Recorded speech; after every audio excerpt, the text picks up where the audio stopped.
That's what we're striving for. Thank you very much. Okay.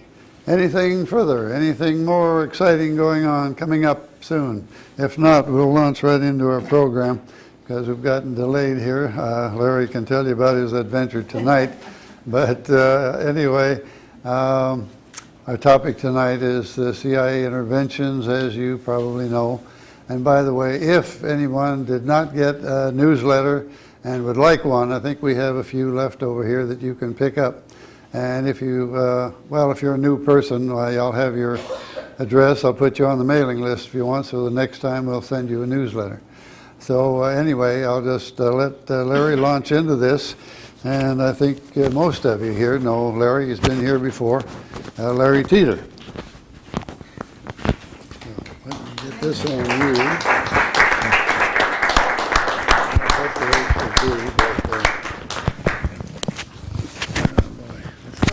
There you go. Okay.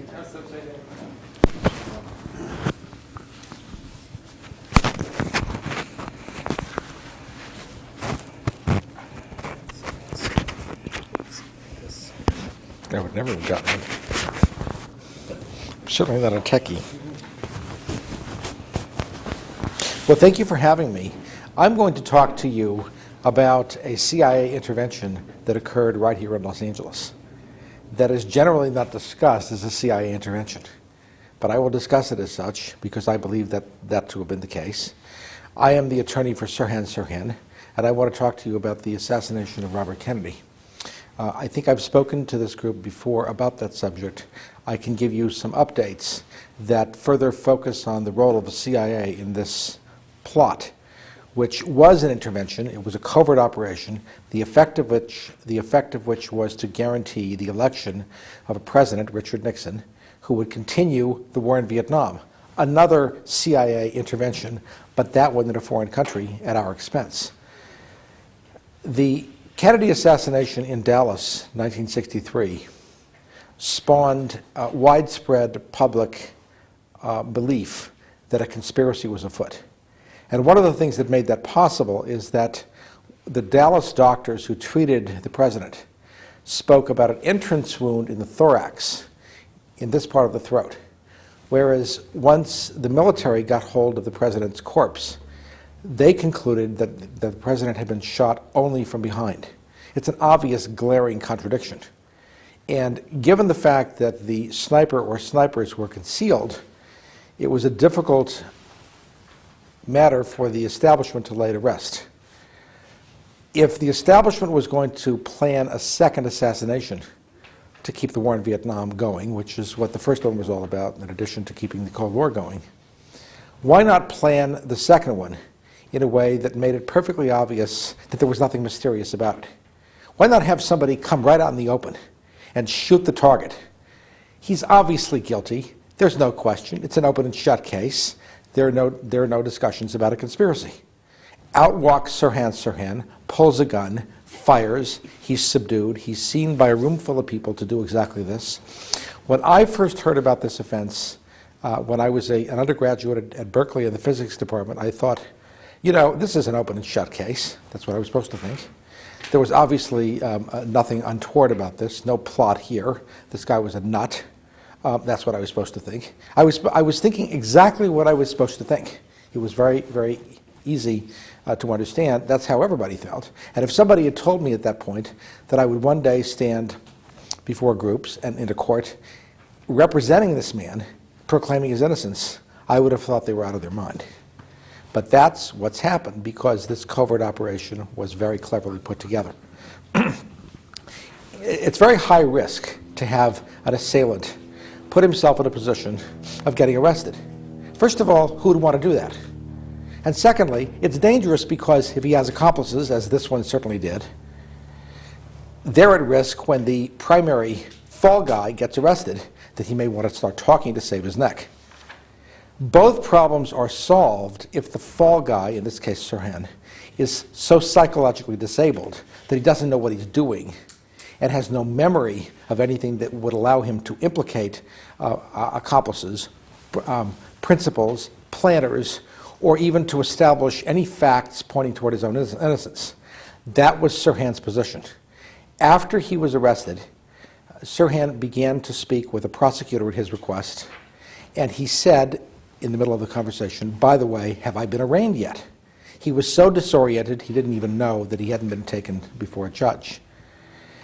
In his cell, Sirhan was interviewed initially by a defense psychiatrist named Bernard Diamond. Dr. Diamond held a quarter up in front of Sirhan. Sirhan instantly went into a hypnotic trance, indicating that he was an excellent subject and had been hypnotized before. Dr. Diamond then decided to determine whether Sirhan was a programmable hypnotic subject. And you'll see what the term programmable means when I describe to you this experiment. He put Sirhan under, and he said to Sirhan, "Sirhan, when I wake you up, I'm going to touch my forehead. At which point, when you see this, you're going to climb the bars of your cell like a monkey." He then woke Sirhan up and touched his forehead. Up the bars of a cell went Sirhan, hung there at the top of his cell, and looking down made monkey-like facial expressions. When Dr. Diamond asked Sirhan, "Sirhan, who told you to do this?" He replied, "No one. I'm doing it on my own because I want to look at the weather outside the window." What this indicates is that Sirhan was not only an excellent hypnotic subject, he was programmable. That is to say, he could be induced through hypnotic suggestion to perform acts that he wouldn't ordinarily perform, and then believe that he was doing it on his own, and have no memory of having been programmed. That's the way it was possible for him to be induced to walk in and pull a gun, subject himself to arrest, have no idea what he was doing, have no idea that he had been programmed, and be unable to implicate anybody else. That's an exact duplicate. It's right on all fours. The prosecution in this case was able to wave in front of the jury well-known passages in a notebook found in the Sirhan residence, which contain repetitions of the phrase, "RFK must die," up and down the page. And to the prosecution, this was the Rosetta Stone of premeditation. Look, he obviously planned it. But hold on. Because before trial, the defense was able to induce Sirhan under hypnosis to write similar passages. Dr. Bernard Diamond would ask him, "Okay, Sirhan, tell us more about Robert Kennedy." And he would write out, "RFK must die, die, die, RFK must die, die, die," indicating to even Dr. Diamond that the notebooks that the prosecution thought were such damning evidence of premeditation and planning had also been written under hypnosis.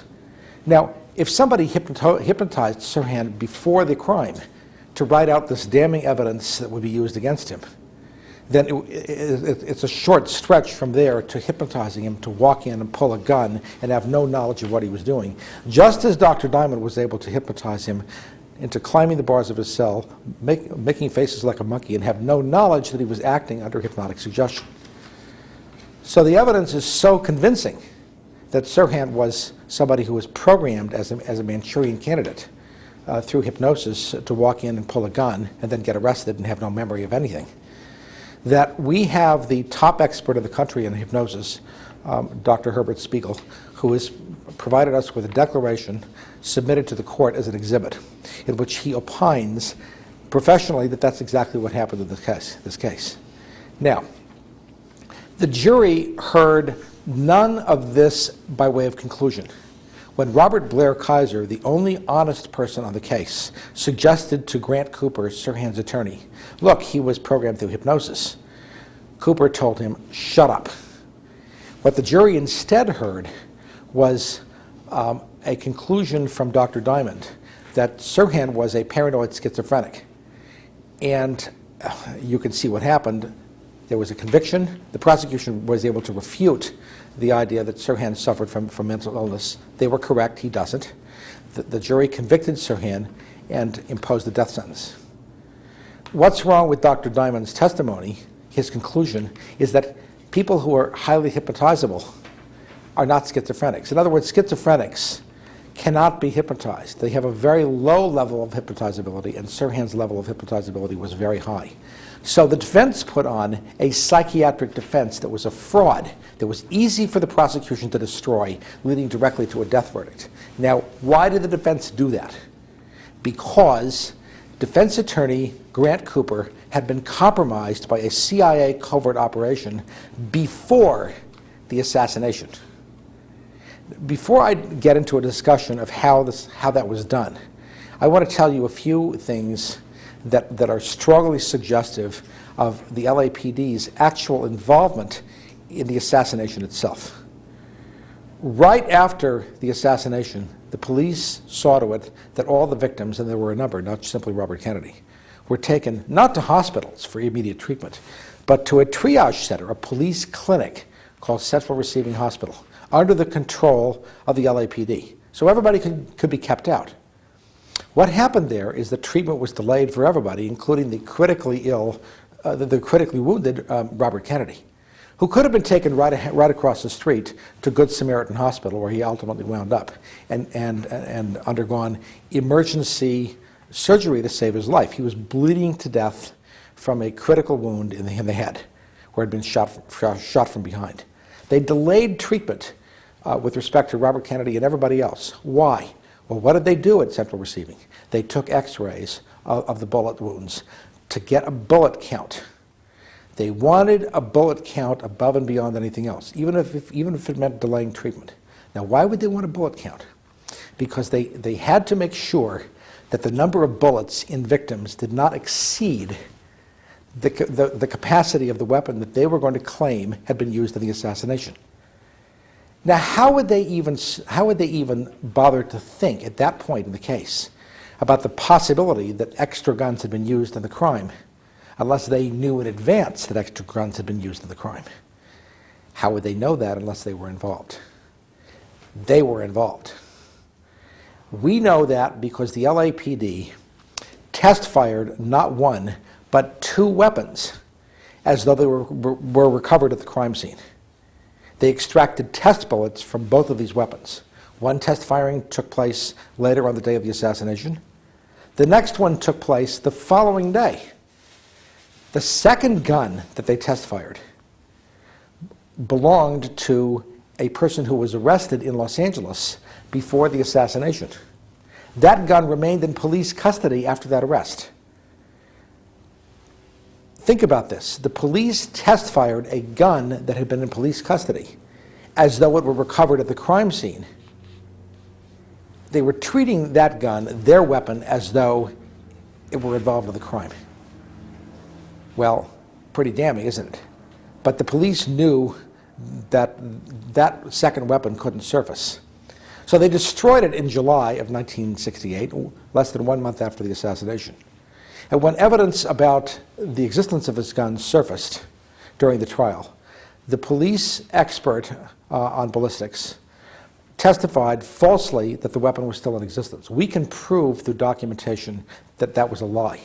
So the police destroyed the second weapon that led back to the police department and then gave false evidence, lied, and said they hadn't done so. That's a pretty compelling piece of evidence of LAPD involvement in what I've described to you as a CIA covert operation. There are others. Remember I said others had to have been involved. Well, obviously, if the person who's going to get arrested is in a hypnotic trance, and if he's disabled by alcohol as he was, alcohol having the effect of deepening his amnesia so he can really remember nothing, then others have to be involved and have to be entrusted with the act of carrying out the assassination efficiently. You're not going to leave the process of shooting the senator to somebody who's in a hypnotic trance and who's drunk. So others have to be involved, and that's why multiple guns had to have been involved, and that's why the crime scene was littered with evidence of extra guns. The police, immediately after getting their bullet count, began a process of vandalizing the crime scene. They removed evidence of extra bullets. They suppressed that evidence for all time. The police have never acknowledged that extra bullets were found at the crime scene, but we know they were. We know they were because the first FBI agent on the scene, Bill Bailey, has, since his retirement, come out openly and said, "I saw bullets in the doorframe." Other people said they saw police removing bullets from the doorframe in the Ambassador Hotel pantry. Why is that important? Because if there are any bullets in the crime scene that were left at the crime scene, that proves multiple guns. Why? Because the bullet count is such that that's not possible otherwise. The capacity of the Sirhan revolver was 8 bullets. According to the police department's own inventory, 7 bullets were found in victims, and an 8th was lost in the ceiling. Any extra bullets at the crime scene means multiple guns. And remember, the police reacted as though the second gun, or a second gun, was their weapon, and then they destroyed that to cover that up. So multiple guns were involved. The evidence is compelling that the police department owned one of these weapons at one point, or they had control over it. The police department, we can establish, also engaged in a process of substituting and fabricating ballistics evidence. We know this from the pioneering work of Sirhan researcher Rose Lynn Mangan. What's the name again? Rose Lynn Mangan. Lynn was in constant touch early on with Pasadena criminalist Harper, who was receiving inside tips from the LAPD and passing along his tips to Lynn. When Lynn obtained access to the LAPD files as ultimately released to the state archives, she was able to confirm one Harper tip after another, meaning that Harper was getting correct information from LAPD whistleblowers who didn't want to go along with this cabal. One of the tips was that there was a second gun involved, and that gun had been taken by the LAPD from one Jake Williams in Los Angeles. Absolutely correct. The files proved it years later, although nobody could have known that except Harper's informant from within the LAPD. Another tip was that the police department substituted bullets. Again, it proved to be absolutely correct, and I will tell you how we know that. The autopsy surgeon, Dr. Thomas Noguchi, removed a bullet from the area of the 6th cervical vertebra of Kennedy's neck. He placed on the base of that bullet the initials TN31. We know that from the autopsy report, we know it from his grand jury testimony, and we know it from his trial testimony. When the Kennedy neck bullet, so-called, was shown to a panel of experts in 1975, appointed by the court, the one person who was charged with making an inventory of the bullets found in his inventory, which was kept very quiet, by the way, you can understand why, that the Kennedy neck bullet presented to him was marked on its base with the letters DWTN. It was a different bullet. Now, the police department, within 2 days of the assassination, had made up a comparison photomicrograph that purported to show a match between the Kennedy neck bullet and a so-called Sirhan test bullet.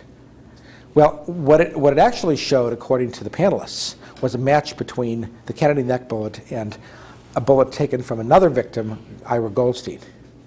But that bullet also was a false bullet. Now, the reason we know that is because of differences that existed in the markings of the Goldstein bullet when it was removed, X on its base, and 6 later on when it was examined years later in 1975.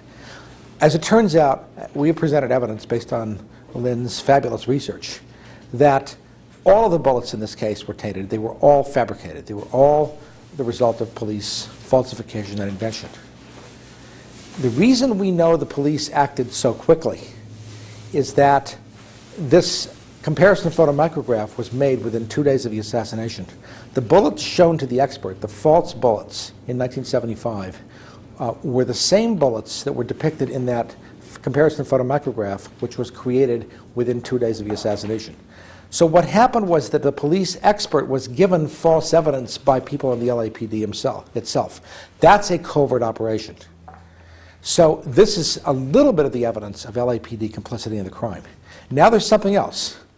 The autopsy report is damning proof that the police department's explanation of this crime is a falsehood, is a fabrication, that somebody else was actually the shooter, and that Sirhan is innocent. The autopsy report shows that that the assassination was committed by somebody who was standing behind Robert Kennedy with a gun right up against Kennedy's body or no more than 3 inches away, and that the gun was pointed at a sharp upward angle from the rear. That's where a security guard was standing, right up against Kennedy's body. He dropped to the floor right after the shooting began. He pulled his own weapon. One person saw him fire.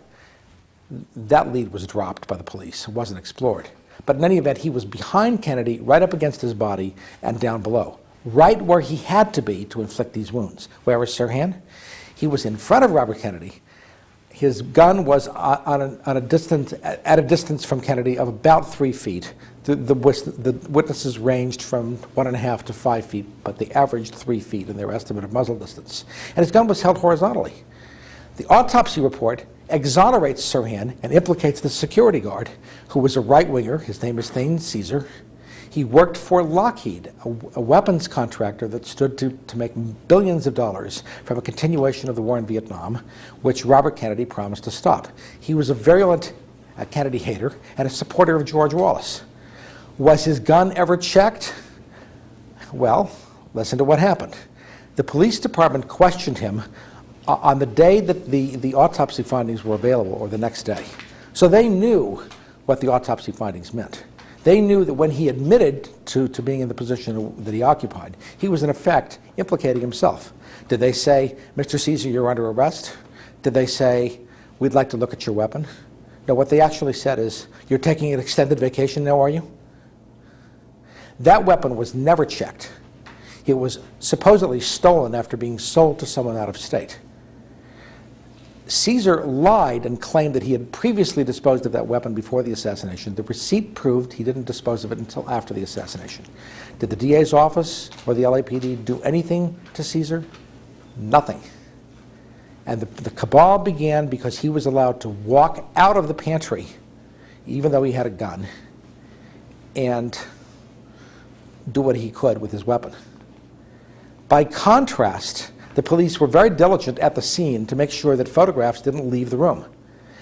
A 15-year-old boy named Scott Enyard, who came into the pantry on false press credentials, photographed the assassination, and as he was attempting to leave, was tackled and arrested at gunpoint. His camera was seized, the film removed. He's never seen his photographs since then.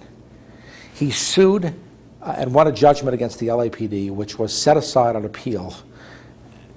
Thereupon, the case was, we understand, settled.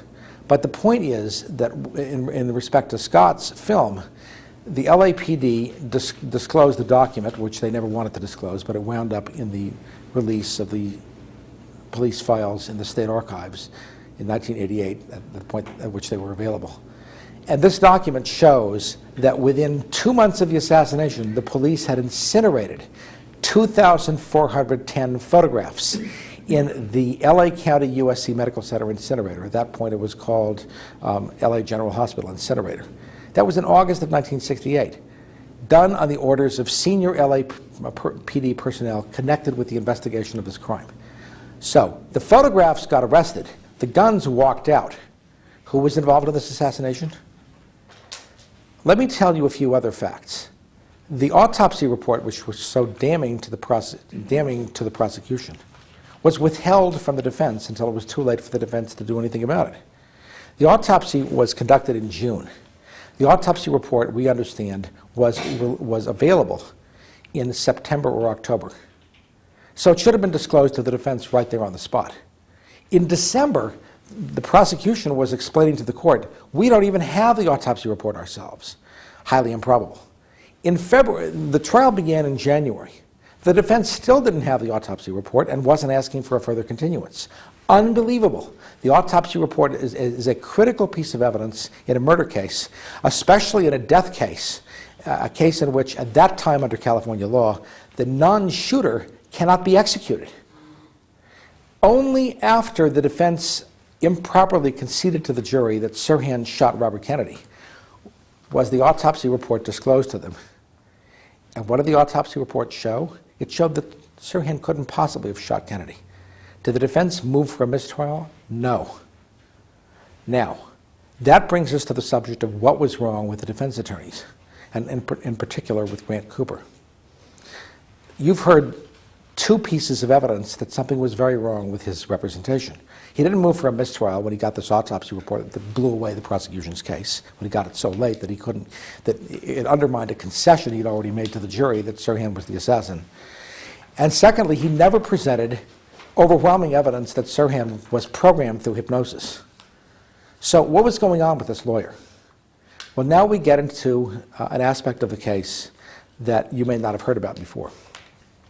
And this aspect of the case originated before the assassination, and we can prove it.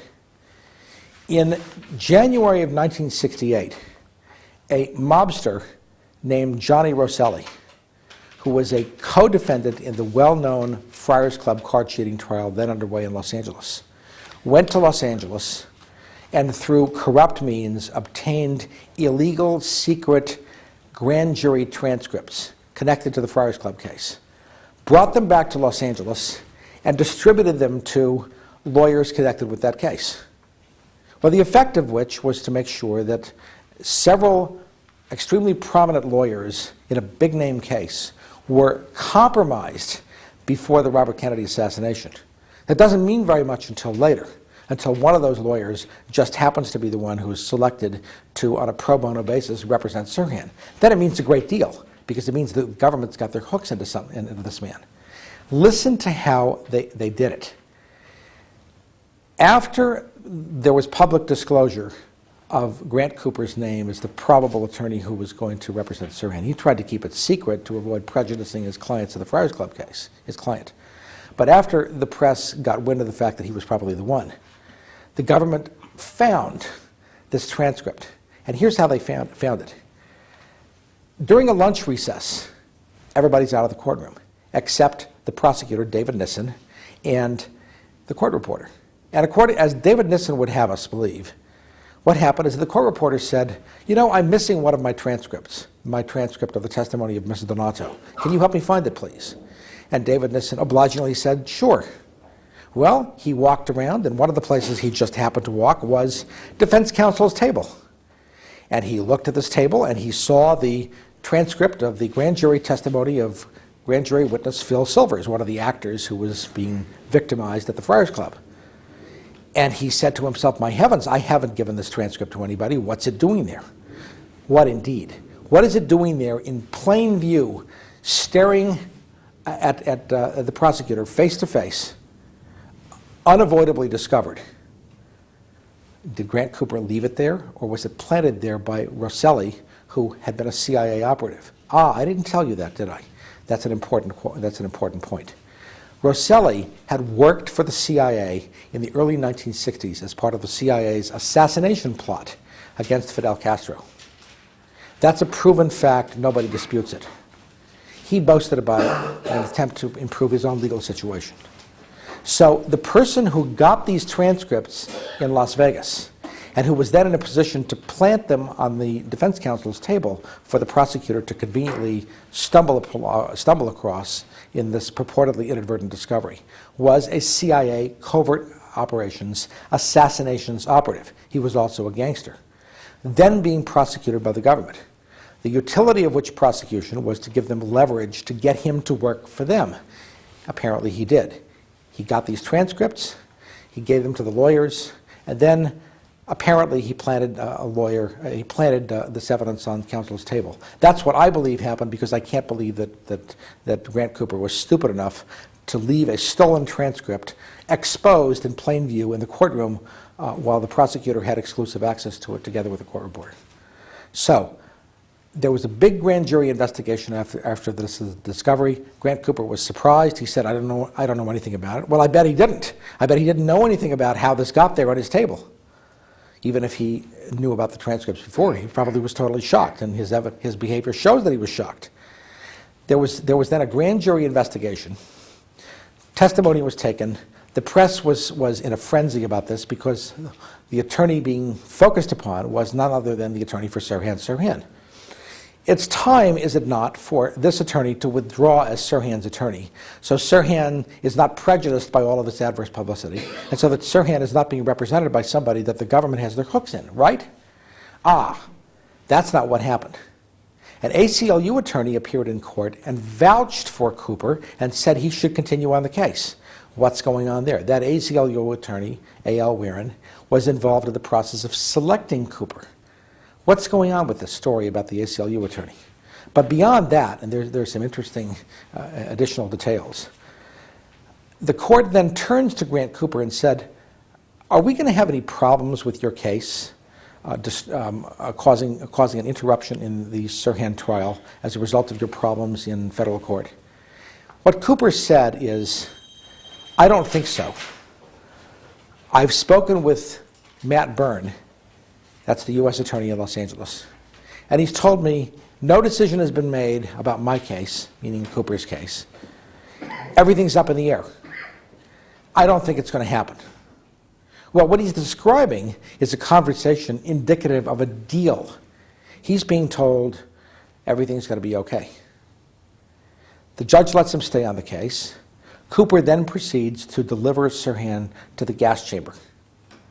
You've already heard two ways he did it.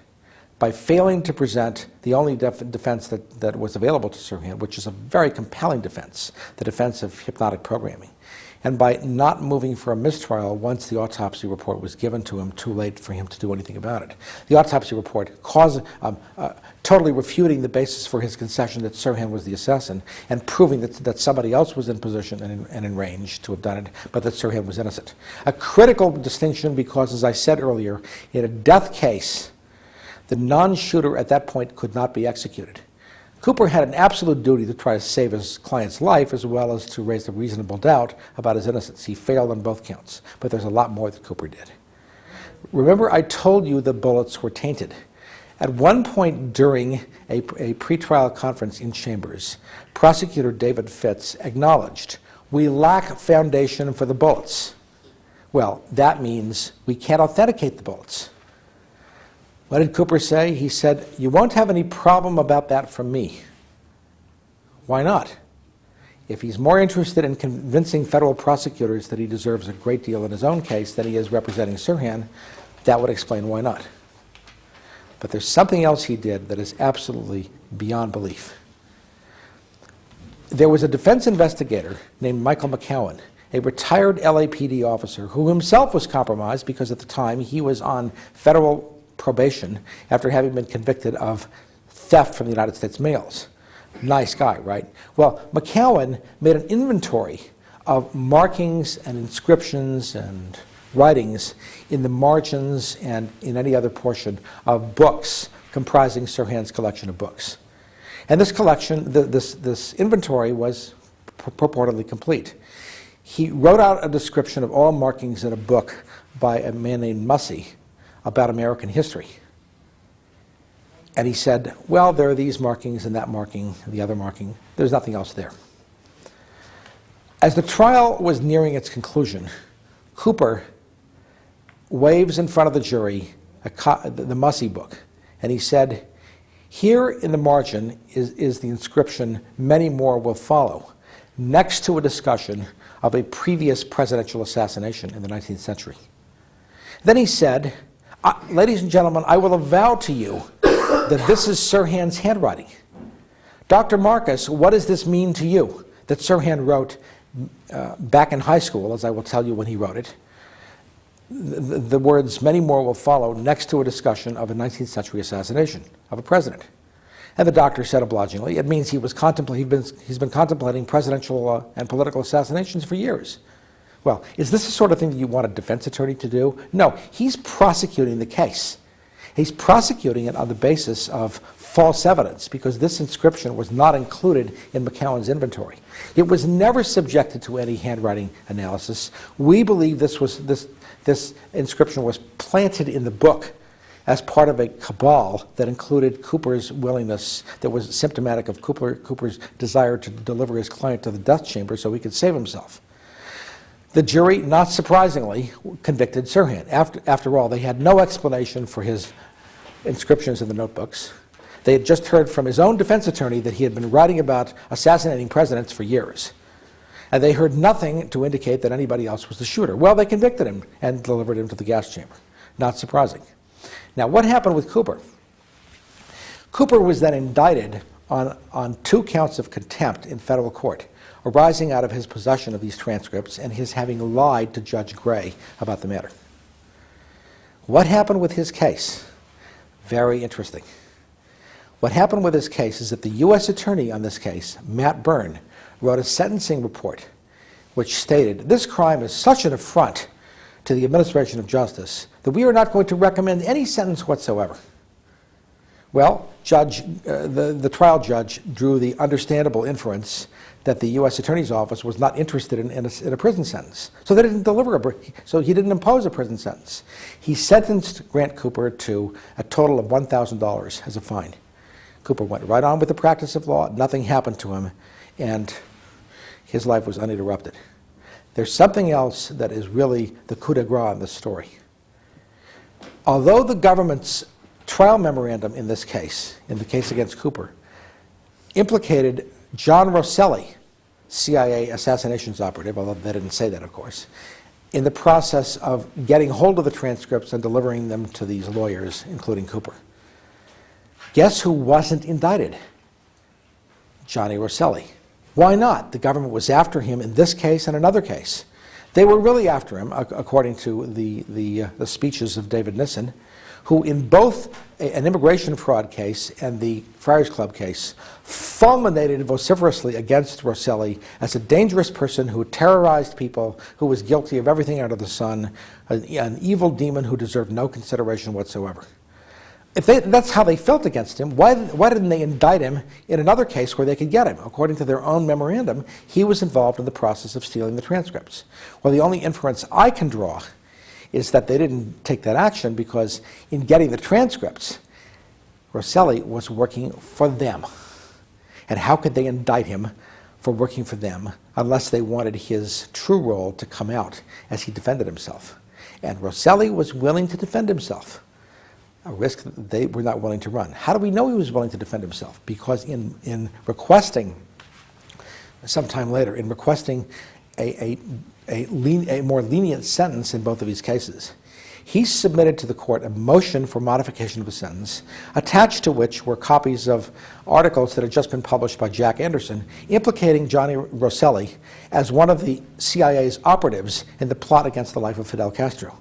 He was basically boasting about his work for U.S. intelligence and asking the court to take that into consideration in reducing his sentence. With a loose cannon like that, the government could not take the chance that if they indicted him, he might not spill his beans and said, oh, I was working for them too in getting these transcripts and setting up Cooper. So they left him alone. It seems to me circumstantially, the evidence that we've amassed shows very compellingly that the U.S. intelligence apparatus, including both the U.S. Attorney's Office and the CIA, set up Grant Cooper both before and after the assassination to leverage him so they would be able to control his behavior, turn him against Sirhan, and make sure this trial did not become a debacle for the U.S. government. Because imagine if Sirhan had been represented by competent counsel, what would have come out is the following: that the police had switched guns, that there were multiple shooters, that they had vandalized the crime scene and stolen extra bullets, that they had test-fired a police weapon as though it were a crime scene weapon. All of these things would have come out. Did the U.S. government want that? Did the prosecution want that? Of course not. That would have been an absolute nightmare. Why do they have to get a private attorney involved in this? You know, they could not have stopped the public defender's office from presenting that autopsy report and trying to convince the jury Sirhan was not the shooter. But they couldn't endure the risk of having that happen because that would bring out to a jury in the full glare of world publicity that there was a conspiracy to kill Robert Kennedy.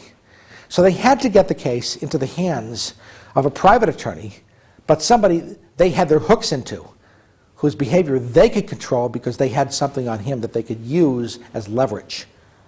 So that's what happened. The case got into the hands of a private attorney who before the assassination had been compromised by a CIA assassinations operative. And once it was securely in his hands, they arranged for this damning evidence to be discovered in plain view inadvertently in the courtroom. And they had their hooks into him, and they kept their hooks into him all the way through. And he threw Sirhan to the wolves. And the full enormity of this covert operation right in Los Angeles was kept from the public.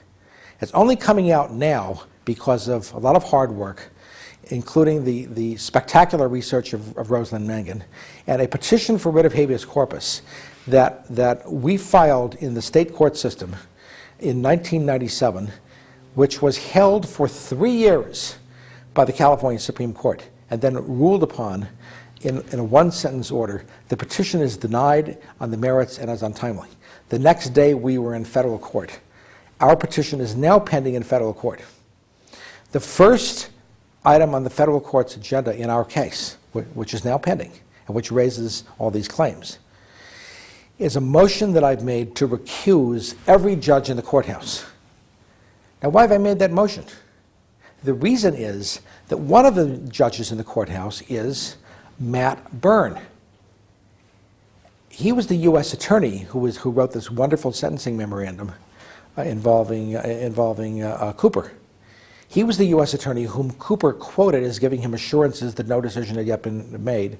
And he was the U.S. attorney responsible for the decision not to indict CIA mobster John Rosselli in the transcripts case. He's now a federal judge in the U.S. District Court for the Central District of California. The theory of my recusal motion is that it's inappropriate for this case to be decided by either former associates, former subordinates of, or current subordinates of, or current associates of the same person whose conduct has become such a focal point of our critical review when he was U.S. attorney.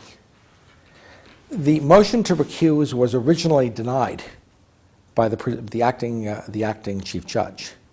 I made a motion for reconsideration, appended to which was quite a substantial collection of documents from the federal court cases involving Rosselli that I've just described to you.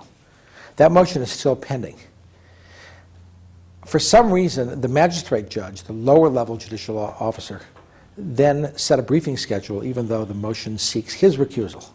I've just today filed an emergency application to stay all proceedings at the district court until the recusal matter is decided both at the district court level and, if necessary, at the Court of Appeals level. So that's where we are. That's an up-to-the-minute report, as fresh as anybody can possibly give you as to what's going on in this case. I repeat, this was a covert operation perpetrated in Los Angeles. The handwriting of the CIA is all over this case. Let me conclude with a discussion of hypnosis.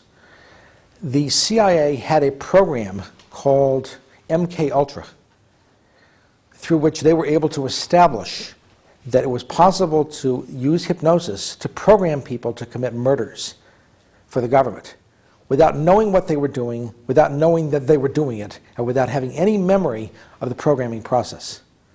That's what happened to Sirhan. What happened to him is an actualization of the CIA's own secret investigation that later emerged in the 1970s as a result of other people's research and the Freedom of Information Act. What has happened to the Sirhan interview tapes is most interesting. Those tapes will contain the evidence of what Sirhan said under hypnosis and also in the waking state during his pretrial interviews with his defense psychiatrist, Bernard Diamond. What's happened to those tapes? We're trying to get them. We found that they were donated by Dr. Diamond to Cornell University Medical School. Well, they're not his property, they're Sirhan's property, so why is he making this donation? Also, the terms of the donation are most suspect. The terms of the donation require Cornell to keep these tapes secret from everybody. So I've written to Cornell and said, we want these tapes. They're Sirhan's property. Release them or at least give us copies. No response. Now, here's the zinger. Cornell University Medical School is on Cornell University is on a list of American academic institutions that were part of the CIA's program MK Ultra. So this defense psychiatrist who damned Sirhan by accusing him falsely of being a paranoid schizophrenic, which contention the jury justifiably rejected, then he hid the evidence in a CIA vault. We can't get it out except through the judicial process. You asked me to talk to you about the CIA. I think I have. Thank you.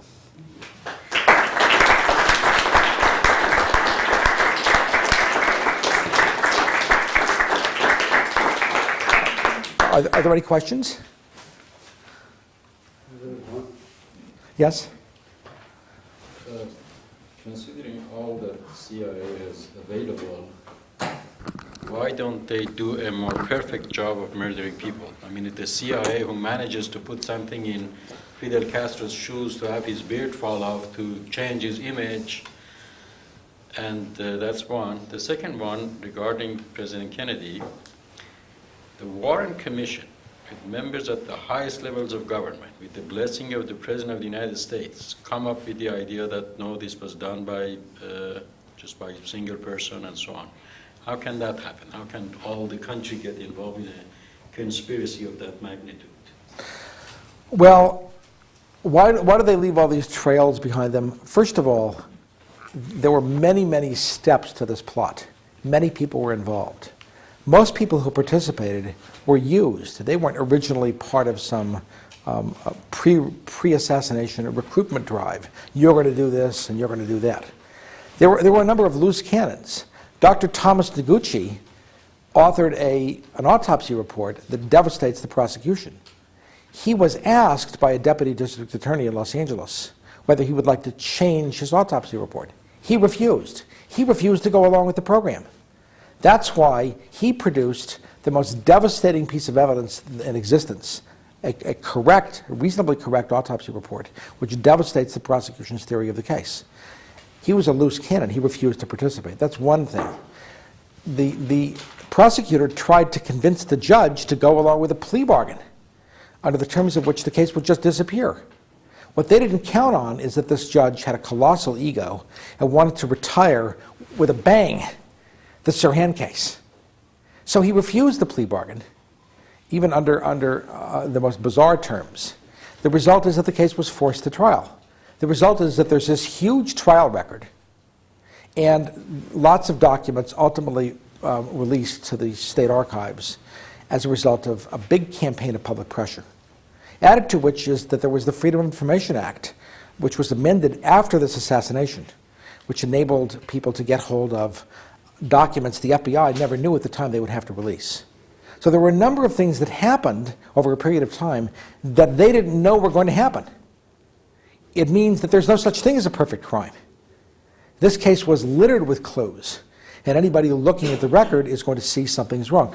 Why would you take shooting victims to a police triage center and do a bullet count instead of getting them prompt medical treatment? Why would you allow guns to walk out of the room but arrest the photographs? Why would you burn the photographs? Why would you destroy the extra weapon? Why would you leverage the attorneys? Why would you do any of the things they did? The miracle is that this didn't come out earlier. And it didn't come out earlier because before the assassination, the CIA leveraged his attorney and made sure it couldn't come out. They were in a position to say to Grant Cooper, okay, now you're working for us, and here's what you're going to do. You know another thing he did for them? When the plea bargain was offered, the judge said, I will not accept a plea bargain unless Sirhan pleads guilty and the prosecution can still seek the death penalty. Now that's no plea bargain at all. There's no incentive to accept that.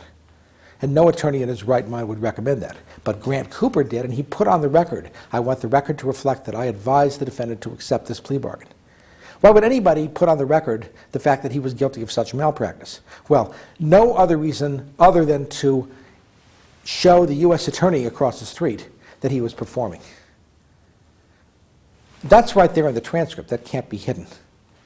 In the case of Oswald, the cover-up was much more effective because the fall guy that was picked was murdered in police custody right after the assassination. So there was no trial.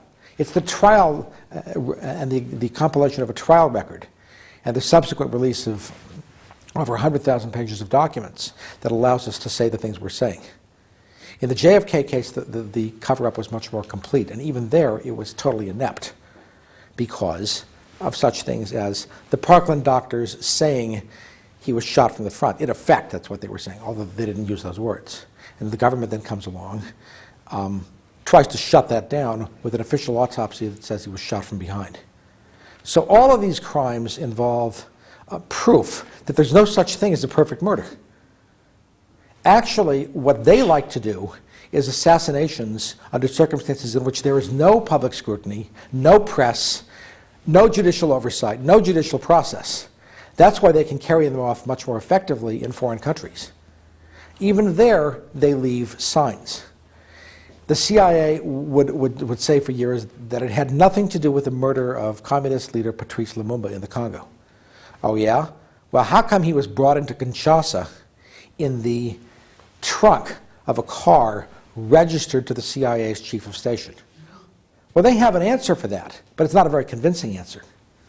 So they're being implicated in many of the things they do, but we don't know that they're being implicated in everything they do. How would we know? How would we know that they're being implicated in anything more than a fraction of what they do? But in a big, high-profile domestic political assassination, the chances of questions being raised are much better. It goes to the nature of the territory. Also, in a cabal of this sort, multiple agencies are involved. And that's done deliberately. Shakespeare tells us why. In Julius Caesar, all of the senators, even Brutus, are asked to involve themselves in the plot to kill Julius Caesar. Why? So that nobody can rat on anybody else. That's how a gang killing is done. Everybody has to participate. Same thing here. There were multiple agencies involved. I've told you what these agencies were. The first FBI agent on the scene saw extra bullets, saw bullets in the doorframe. That's not the FBI's official position, although their photographs are labeled photographs of bullet holes in the doorframe. Their evidence proves this, but that's not their official position. They're involved in the cover-up. The CIA's role I've described, the LAPD's role I've described, the DA's office I've described. There's a whole range of agencies involved in this. Therefore, there are a lot of people involved, and the risk of leaks and obvious glaring problems is very significant. Yes? Just as a general question, I know it was security wasn't the RFK assassination, but how did Sirhan get so close in the first place? That's an excellent question. What was he doing waiting there in the pantry? What was he doing waiting there in the pantry? My question was, how did Sirhan get that close to RFK in the first place, to be in a position to shoot him? Or, you know. He was in the pantry waiting as Robert Kennedy was ushered through the pantry. Now, that's also very interesting. If anybody wants to stop and think about it, it indicates, if he wasn't conscious, that somebody was leading the two of these men into a proximate position in relation to each other. So that was arranged. I mean, Sirhan would have no, assuming he was even conscious of what was going on, he would have no way of knowing that Senator Kennedy would go through the pantry. In fact, that wasn't Senator Kennedy's original plan. He attempted to turn to his right and leave the stage in the Ambassador Auditorium by another direction. Somebody called out, "This way, Senator, over here." And nobody wants to take responsibility for that. I wonder why. But this way, where he was ultimately led, with the help of security guard Thane Caesar, who led him through the pantry, was through the pantry. That's how it happened. It wasn't supposed to happen. But for intervention, it would not have taken place. Does that answer your question? Yes. Question, these assassinations were 5 years apart. Yes. Is it your contention that both assassinations were political? Yes. And they had What this. party are you saying committed both assassinations? I'm not saying. And then who were the directors of, say, the CIA in both cases, and say who are the directors of the FBI in both cases? And were these political appointees? Well, I don't think it was political in that sense of this political party versus that political party. I haven't analyzed it that way. I've looked at institutions that are part of the security apparatus and the military apparatus of the U.S. government, and then other institutions at a lower local level that play a collaborative role. And I've come to the conclusion that in both of these cases, the purpose of the assassination was something that's clearly indicated by its impact. The impact of both assassinations was to make possible a continuation of the war in Vietnam, an escalation of the Cold War, and a continuation, in the first case, of a lack of rapprochement with Cuba. So the real purpose here, and that's what points the finger of guilt back toward these intelligence agencies that had such a profound investment in continuing hostility with Cuba, a continuation of the arms race with the Soviet Union, and a continuation of the war in Vietnam. That's what does that. When I say political, that's what I mean by political. I don't mean Democrats and Republicans. The clear impact of the Robert Kennedy assassination was to elect Richard Nixon, because it was conventional wisdom that Robert Kennedy was destined to win the nomination and walk over Richard Nixon and win the presidency. And if he had done so and carried out his campaign promise, he would have ended the war in Vietnam, much to the unbelievably intense displeasure of the military and the CIA. So for them to continue that war, he couldn't be elected, and they had no other way to stop him other than killing him. So that's the sense in which I mean it was political. And that's why there's such an intense investment in covering it up, because the establishment media does not want the American people to get the idea that our country is run by coup masters who go around killing people to sabotage the democratic system. There's a great deal of energy going into the process right now of trying to convince the people that the latest election was a fair election. So I mean, you can see the comparison. And who's the immediate beneficiary of that process? Bush comes from a CIA family. The CIA has a long record of involvement in rigging elections, as well as assassinations and coups. Any other questions? Okay, well, yeah, one other? We talk about the military, for example, or we talk about the CIA. But to be able to pull something like that through, there have to be individuals who make decisions of that magnitude. Mm-hmm. So who is implicated specifically? Well, These if possible. My obligation as defense counsel is not to establish the names of the people who planned this out. And indeed, I can't. Nobody's confiding in me. My obligation is to establish that Sirhan's constitutional rights were violated by the interference with his right to effective assistance of counsel, by the destruction of evidence, the manufacturing of evidence, the presentation of a fundamentally false case. My job is to show that he's innocent, and that's what I'm doing. I'm not in a position to name names and tell you who are the guilty parties, except that I can tell you that in the case of the security guard, Thane Caesar, he was a much better suspect than the LAPD's choice of a suspect, Sirhan.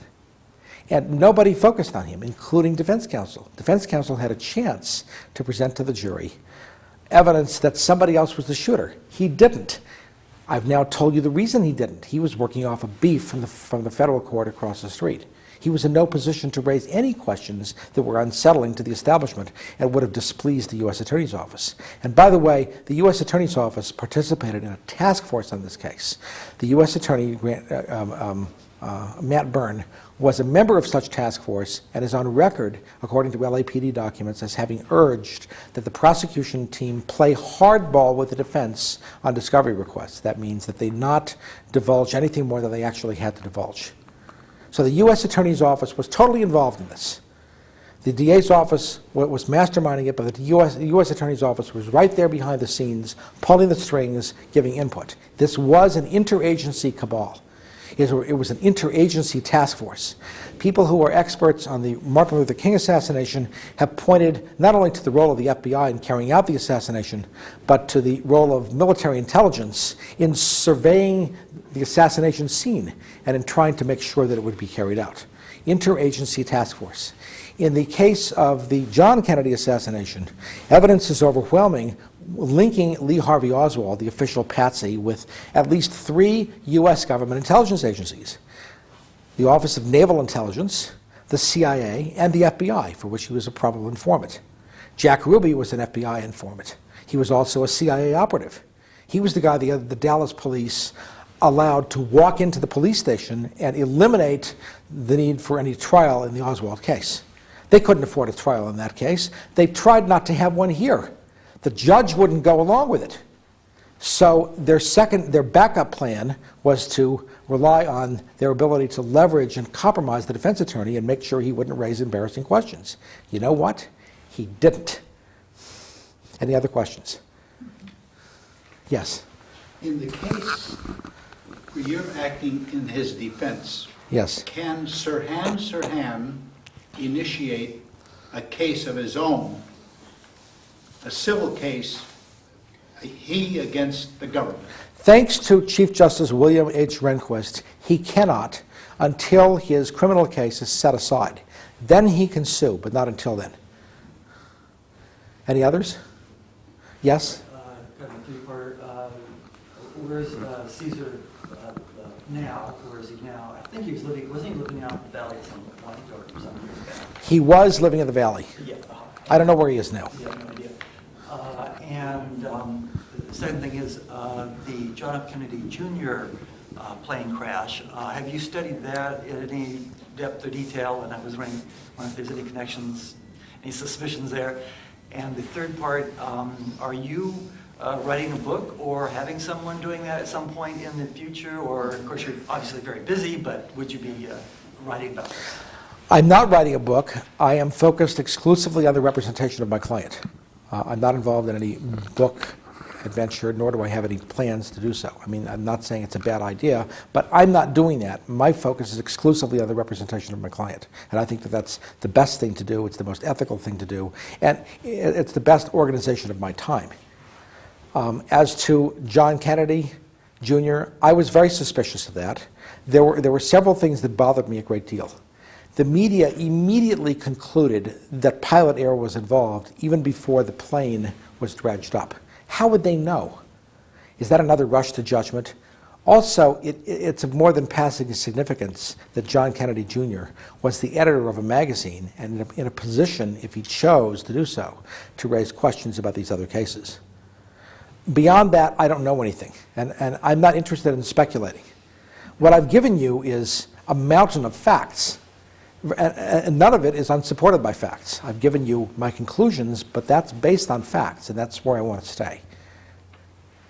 Yes? Is there a best, in your opinion, single book or couple of books about the assassination of Robert Kennedy? Well, there are no books that tell you all the things that I've told you, because there are no books that discuss the findings that we've presented to the California Supreme Court and now the Federal District Court. This case is a work in progress.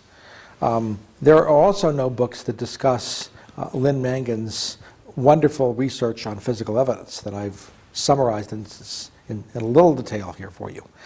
The books that exist on this case include the following, and you can read any of them.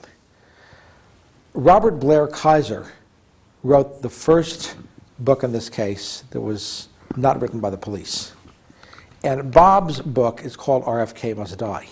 In this book, it's clear that he takes the position that Sirhan was probably hypnotized. So he was the first one to recognize that. The other books on the case all take that position. That book is out of print. There have been some subsequent books. A number of them have strong points. None of them details the case with the kind of currency that you've heard tonight, nor with the kind of particularity that you would find if you reviewed our petition for writ of habeas corpus before the courts. Yes? You're representing Sirhan now, is that what your role is? Yes, I am. I see. And I have been since 1994. Yes? I have a question, several questions. Have you talked to Mike Rupert? Yes, I've spoken to Mike Rupert. Yeah. Another question is, how did they, is there evidence that that the CIA had control somehow over Sirhan prior to early on, is what I'm trying That's to a say. very, very good question. And then the other question is, do you have a website? I don't have a website. We're putting one together on the case. I can let you know when that's done. Yeah. Now, about Sirhan's prior connections with the government. That's a very murky area. What we do know, and what most people don't, is that Sirhan was involved with ROTC in high school. ROTC took the students to at a police gun range in Pasadena. It's part of the National Guard Armory. So Sirhan had a chance to train in the use of weapons in high school. This assassination took place when he was in his early 20s, years later. But that would have provided a mechanism through which Sirhan could have come into contact with people involved in the military-industrial complex who would have been in a position to influence him in some way. It's an interesting parallel with the John F. Kennedy case, because it's pretty well known, I think, that Lee Harvey Oswald had been involved in the Civil Air Patrol, where he came into contact with and was influenced by CIA bomber pilot David Ferrie, after which he joins the Marines and behaves as though he became a spy for the government, infiltrating the Soviet Union to funnel intelligence back, which gave him the appearance of being a communist, making him the perfect fall guy for plotters who wanted to implicate Cuba and the Soviet Union. Let me tell you, in the case of Oswald, right after the assassination, the CIA presented false evidence to the FBI, which was intended to create the impression that Oswald had shown up at the Cuban and Soviet legations in Mexico City within the 2-month period before the assassination. It was totally false evidence. What the CIA wanted to do was create the appearance of a link between Oswald as the fall guy, the designated guy who was going to take the blame for this crime, and the governments of Cuba and the Soviet Union, because they wanted to foment conflict, move things way over to the right, and legitimize their desire to move on Cuba and perpetuate the arms race. See, it's things like this that tell you who's involved in this. You asked, why do they do this so badly? They do it badly because they're greedy. They want results. The results they want betray who they are. And besides, I mean, who benefits from the assassination of Robert Kennedy? Who benefited from that? Was it the Palestinian Liberation Organization? There was nobody in the Middle East whose position either improved or deteriorated as a result of this assassination. The prosecution's theory is that Sirhan was angry at Robert Kennedy for his decision to sell, his announced decision to sell Israel Phantom jets, which decision was announced in January of 1968. That was their theory. But when interviewed before trial, Sirhan said, you know, I can't figure out why I would have done this. I was a supporter of Robert Kennedy. He was a supporter of the underdog. I would have voted for him. Now, you didn't hear about that at the trial. Now you know why. You don't hear about that in the media. You already know why that is. Any other questions? Yes. How long have you been working on this particular case? Since 1994, I've been his attorney. Have you been working on other cases too? Of course. Of necessity. Yes? Has anyone in the Kennedy family shown any interest in Sirhan's case or in pursuing further information about who might have been responsible? In the case of the King assassination, the King family has been very supportive of efforts to reopen the case. The Kennedy family has steered clear of this. I don't blame them. I thoroughly understand why they would not want to become involved, especially if the family's been threatened, which is what I surmise must have happened. Any others? Oh, yes, right. What is Sirhan's mental status now, and what kind of a person is he? How do you experience him, and is he able to help you any in your defense of him? His mental status indicates to me that he's very bright, he's interested in what we're doing, he's fascinated. He had no idea of any of this until he was shown the results of Lynn's research and my petition. So we've opened his eyes, because much of this was all kept from him for years. I wanted to tell you something else about Sirhan's mental state. When he was asked at trial, and you don't hear about this, when he was asked at trial, did you shoot Robert Kennedy? He said, I have no memory, I don't know, I'm told I did, I must have. So that was his knowledge of this offense. Now try to imagine what it's like to be sitting on death row and later off death row, suffering a conviction for something you think you must have done because you're told you did it, but you have no idea that you did it. Is there anything more Kafkaesque than that? But remember back to the experiment in his cell. Sirhan, why did you climb the bars of your cell like a monkey? Who told you to do that?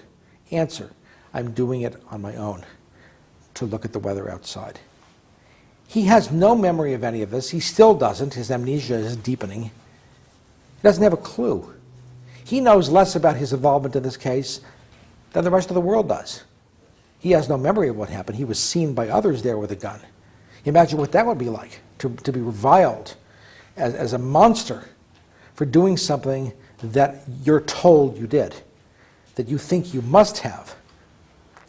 And by the way, his amnesia has never been challenged effectively by the prosecution. The prosecution's expert never said he's faking a claim of amnesia. Claims that his amnesia is being faked were advanced for the first time well after trial by the DA's office in their attempt to scuttle various bids for parole. Yes? Is it possible for him to receive any sort of psychotherapeutic or hypnotic services whereby he could uncover when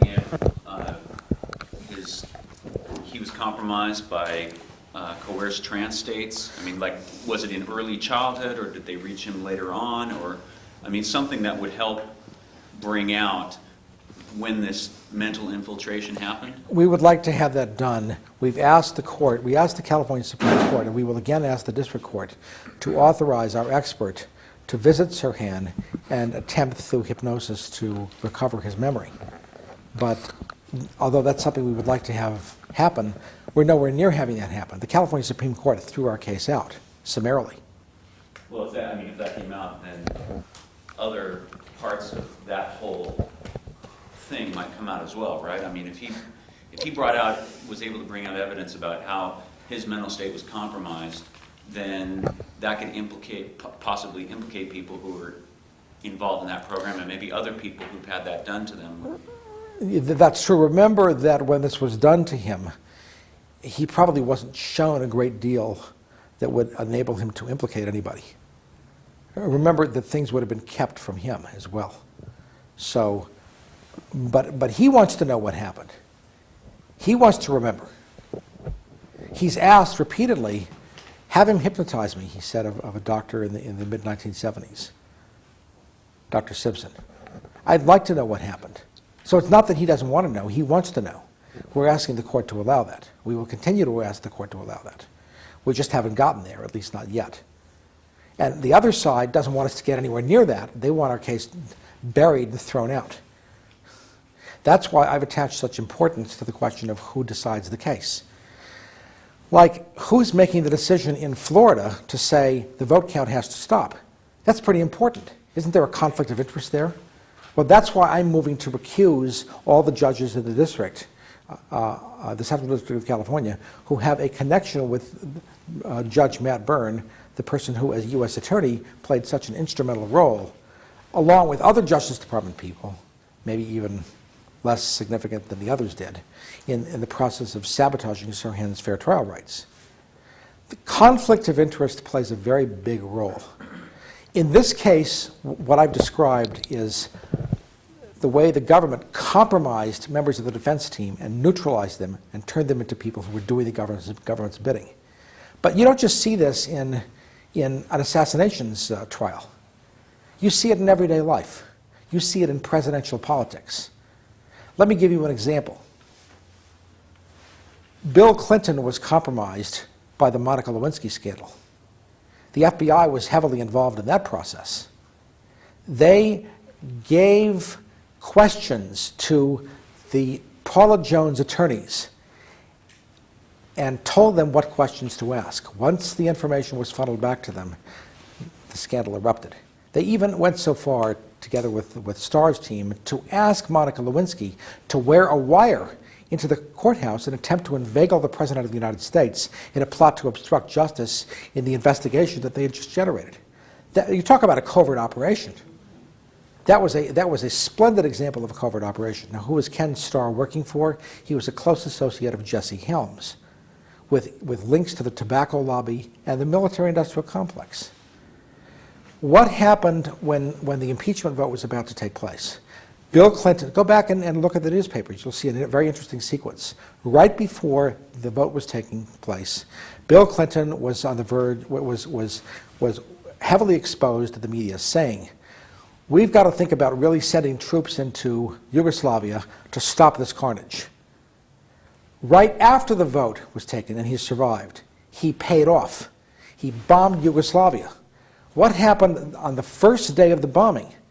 The Russian Duma rejected the START True Treaty, which would have cut in half nuclear forces on both sides. And Jesse Helms's appetite for profits from Star Wars was alive and well, because no START True, that equals Star Wars investments can be made. So you see the connection there? They leverage the guy. He pays off by giving them a war that allows NATO to expand in Europe, and that sabotages START 2 and opens the door for Star Wars. So the process of compromising people and using the compromised status of the targets as leverage to get them to do your bidding is something that takes place at the presidential level as well. J. Edgar Hoover tried to leverage Jack Kennedy. He met with him and he said, "We know all about your affair with Judith Exner." Well, Judith Exner was being used by John Kennedy to funnel CIA documents to mobster Johnny Rosselli and Sam Giancana as part of the CIA's plot against the life of Fidel Castro. So of course they knew about it. It was a government operation. They were trying to say, well, you know, it's sex, ha-ha, ha-ha, but you know, they knew all about it. And so Kennedy was just enraged at this attempt to compromise him and leverage him. He blew up at them. He would have fired Hoover, but he couldn't. He wouldn't back down, so they killed him. But how did that take place? What happened? Kennedy originally was involved in the CIA's anti-Castro plots. Then the Cuban Missile Crisis came along, and in order to negotiate the withdrawal of Soviet missiles from the area, he had to promise the Soviet Union, we will not allow an invasion of Cuba to take place again, and the CIA will be muzzled. The CIA people were enraged at this because their whole agenda was to get rid of Castro. That's when the plot against Kennedy reached a boiling point.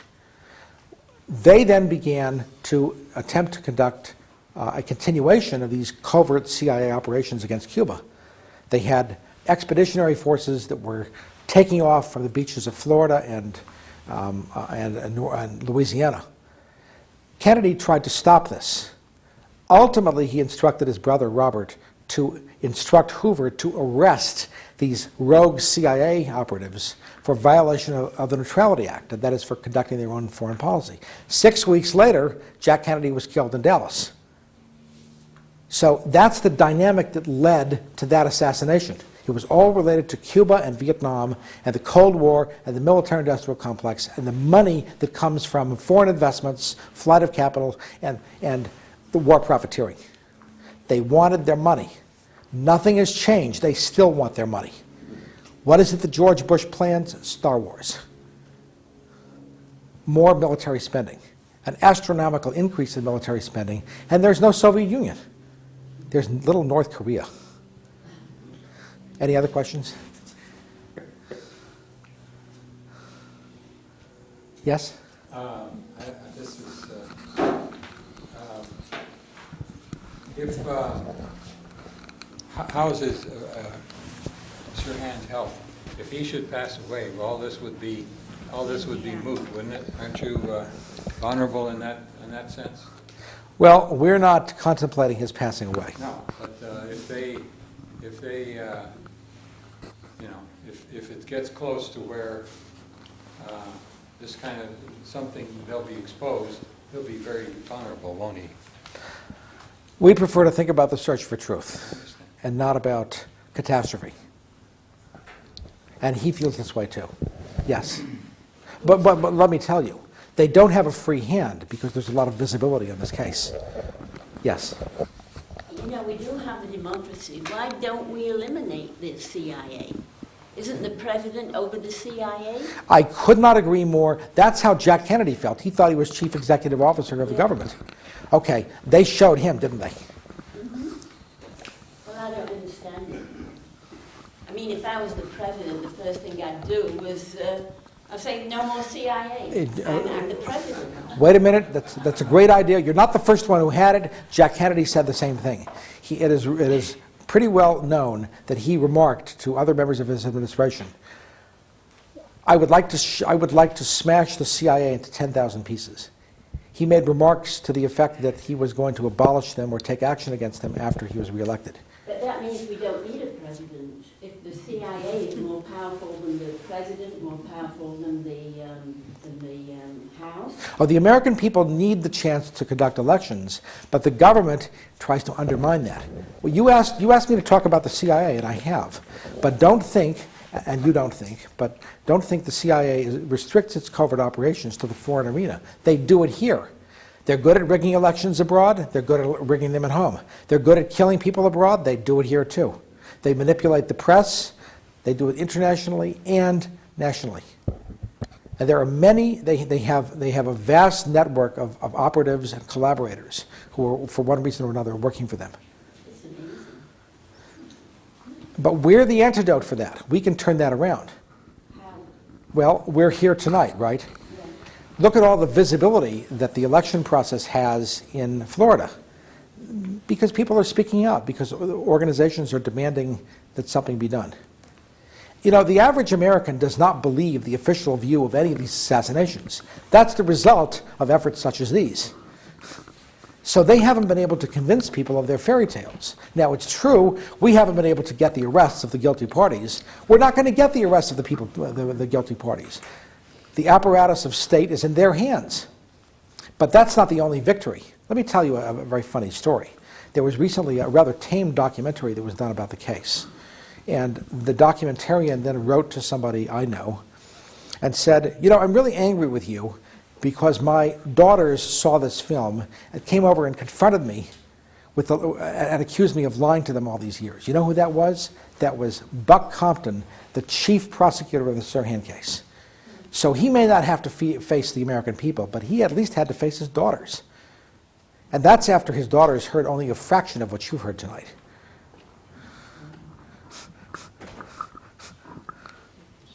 So there is some justice. Is he sentenced to life then? He's sentenced to life with the possibility of parole, but parole has always been denied. On what grounds? What do they say? Parole board? The parole board routinely says the offense was severe and there was no sign of remorse. Well, how can you have remorse for something you don't recall doing? When I tried to bring this out the last time, I was just basically silenced. Now, the offense was an outrageous offense, but he didn't do it. But when I try to bring that out, I'm told, you can't retry the case. So there's a catch-22 process in which they move in to block any discussion that goes out over the airwaves that could wind up exposing the truth to the American people. That, by the way, that's primarily what bothers them. They're far less worried about Sirhan walking out of prison and suing them than they are about the American people hearing about the truth. They want the truth bottled up. We get much more coverage in Europe, where the press is less controlled by U.S. intelligence, such as in Germany, for example. We get a lot more play there. The American press is remarkably controlled. We better. Any others? All right, let's hear it for Larry Teeter.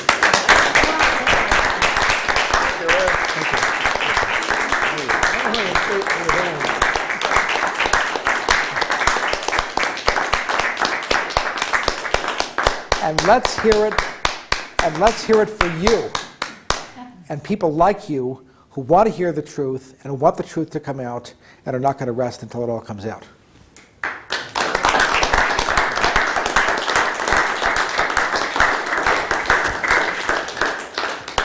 In 2 weeks, we'll be here to talk about the 3 strikes law and what it means, et cetera, et cetera. So I'd like to see you then. I can talk to you about that too. You, okay. Yeah, I'll bet you could, yeah. All right, we have, let's see, I forget the lady, we have Jan B. Tucker. That's a man. Yeah, Jan is a man, co-author of the initiative that attempted to reform this law, by the way. I hope so. And so he'll be talking to us. And maybe if Larry's around handy, he could come by too. Anyway, 2 weeks, and thanks for coming. It's been a good crowd here tonight. Thank you.